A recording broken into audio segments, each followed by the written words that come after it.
खैरियत से होंगे। तो ये बन रहा है जी चना आलू का पुलाव। तो इसके लिए हमने सबसे पहले प्याज ब्राउन कर लिया, उसके अंदर टमाटर डाल दिया, टमाटर डाल के उनको भून लिया, फिर उसके अंदर मसाले वगैरह डाल दिया, नमक डाल दिया, मिर्चें डाल दी और थोड़ा सा बिरयानी मसाला डाल दिया। उसमें मैंने थोड़ा सा अचार डाल दिया और उसके अंदर फिर चना आलू को जो है अच्छी तरह से हम भून रहे हैं। अंदर अचार डाल दिया ताकि थोड़ा सा चटपटा सा टेस्ट आ जाए। और अब इसके अंदर मैं 4 गिलास पानी डालूँगी क्योंकि मैंने 2 गिलास चावल के लिए थे, चावल जो कि पहले से भिगोए हुए हैं। और अब इसमें हम पहले 4 गिलास पानी डालेंगे। जब इसको बॉयल आ जाएगा तो इसके अंदर हम चावल ऐड कर देंगे। मेरे चैनल को लाइक शेयर एंड सब्सक्राइब कर दें कमेंट्स के साथ। और अब जैसा कि देख रहे हैं कि मैं इसके अंदर पानी डाल रही हूँ, 4 गिलास मैंने इसमें पानी को शामिल किया है।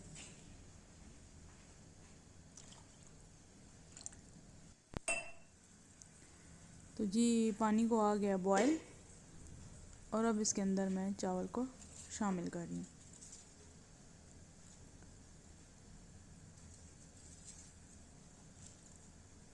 चने बॉयल हों तो बहुत ही जल्दी बन जाने वाली रेसिपी है ये, झटपट से तैयार हो जाते हैं। और ये हो गए हैं जी हमारे ज़बरदस्त से चावल तैयार। चलिए जी मिलते हैं फिर नेक्स्ट वीडियो में। मुझे लाजमी बताइएगा कि नेक्स्ट वीडियो क्या होनी चाहिए, क्या बनाएं हम इसमें।